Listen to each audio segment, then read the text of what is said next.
Shalom saudaraku yang disayang oleh Tuhan. Renungan pagi untuk membuka hati, mengawali hari, melangkahkan kaki berjalan bersama dengan Tuhan. Kata berkat sangat tidak asing bagi kita. Kata ini sering kita pakai untuk arti kebaikan. Misalnya saya diberkati, saya menerima berkat. Atau kita juga bisa tujukan kepada orang lain dengan berkata, kamu diberkati. Kamus Besar Bahasa Indonesia memberi arti kata berkat adalah karunia Tuhan yang membawa kebaikan dalam hidup manusia. Di dalam Alkitab ada beberapa istilah yang umumnya diterjemahkan sebagai berkat. Istilah Ibrani yang paling sering diterjemahkan sebagai berkat adalah barak, yang mengandung makna memuji, menyelamati, atau menyapa. Kata lain untuk berkat adalah Asher, yang diterjemahkan sebagai kebahagiaan. Misalnya di dalam Ayub 5 ayat yang ke-17 menyatakan, sesungguhnya berbahagialah manusia yang ditegur Allah, sebab itu janganlah engkau menolak didikan yang maha kuasa. Berkat ini berhubungan dengan pengetahuan bahwa Allah sedang membimbing kita ke jalan yang benar. Teguran Allah adalah bentuk dari kasih-Nya pada kita. Ibaratnya seperti orang tua yang menegur anaknya yang sedang main di tengah jalan.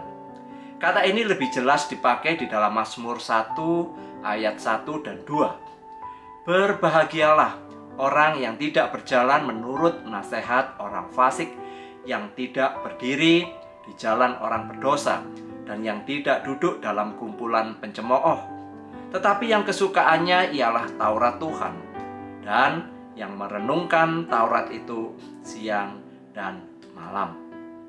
Di dalam Perjanjian Baru, kata yang diterjemahkan untuk berkat adalah makarios, mengandung makna kebahagiaan atau berbahagialah.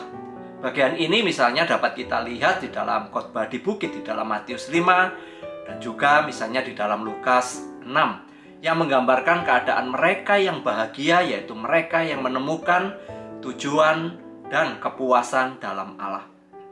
Jadi dapat disimpulkan kata berkat adalah pernyataan kehendak Allah yang baik dan mendatangkan kebahagiaan bagi orang percaya, dan juga untuk menunjukkan kondisi di mana semua ucapan baik itu terpenuhi. Berkat terbesar yang telah Allah berikan kepada kita adalah kehidupan baru dan pengampunan dosa yang datang melalui iman dalam Yesus Kristus.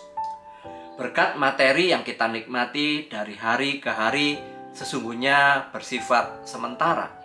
Namun sesungguhnya berkat rohani yang tersedia bagi kita di dalam Kristus itu memiliki nilai kekekalan. Maka saya memberikan akronim kata berkat yang menjadi kunci agar kita dapat menikmati berkat atau kebahagiaan sejati yang hanya datang dan bersumber dari Tuhan. Huruf pertama adalah huruf B, adalah untuk berpusat pada Tuhan. Kita dapat menikmati berkat atau kebahagiaan ketika kita menempatkan Tuhan sebagai yang terutama dan utama di dalam hidup kita. Hidup yang berpusat pada Allah akan menuntun kita tetap berada di jalan yang benar, jalan yang diperkenan oleh Tuhan. Huruf E adalah untuk eliminasi hal-hal yang buruk.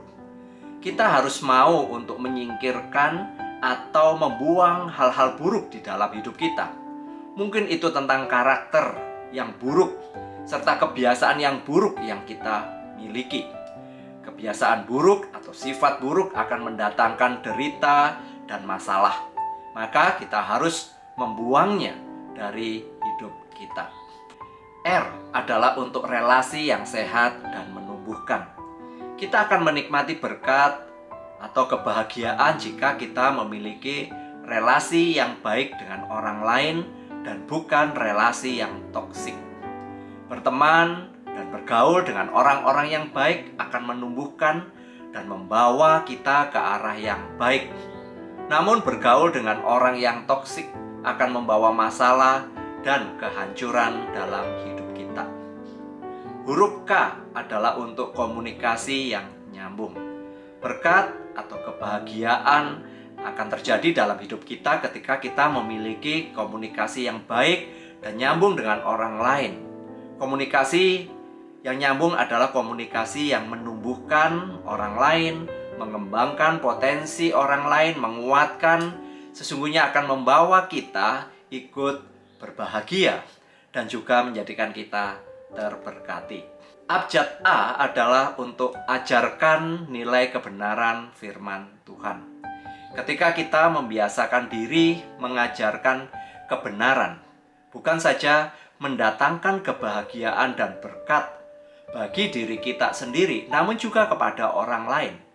Jika kita berkata dan mengajarkan kebohongan, itu akan membuat kita terus-menerus dihantui rasa bersalah. Maka mulailah belajar untuk mengajarkan kebenaran yang dimulai dari diri sendiri yang mau diajar kebenaran dan kemudian menerapkan kebenaran di dalam kehidupan. Dan yang terakhir adalah huruf T untuk teladan. Kita dapat menjadi berkat dan berbahagia ketika kita dapat menjadi teladan atau contoh dalam kebenaran.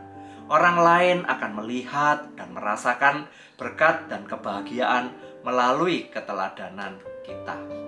Inilah akronim kata berkat yang menjadi 6 kunci untuk kita menjadi orang yang berbahagia dan menikmati berkat Tuhan.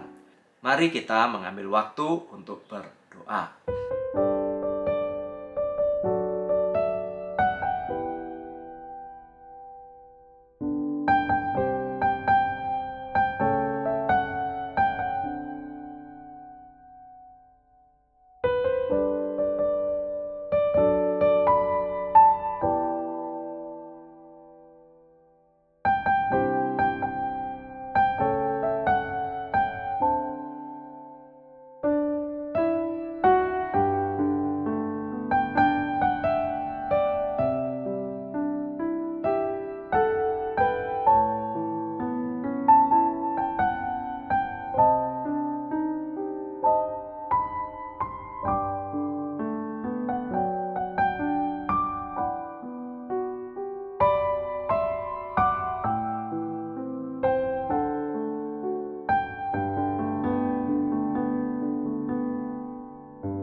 Tuhan, terima kasih kami diingatkan, kami orang-orang yang sesungguhnya menerima berkat terbesar di dalam kehidupan kami, yaitu pengampunan akan dosa-dosa kami.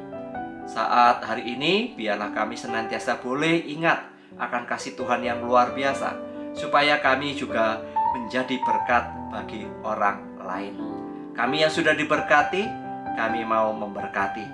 Kami yang sudah merasakan kebahagiaan, kami mau menyatakan kebahagiaan kepada orang lain. Demi nama Tuhan Yesus kami sudah berdoa. Seperti renungan minggu lalu, menjadi bahagia itu pilihan. Hari ini, nikmatilah berkat Tuhan dan menjadi berkat bagi orang lain. Pilihlah untuk menjadi bahagia dan membahagiakan orang lain.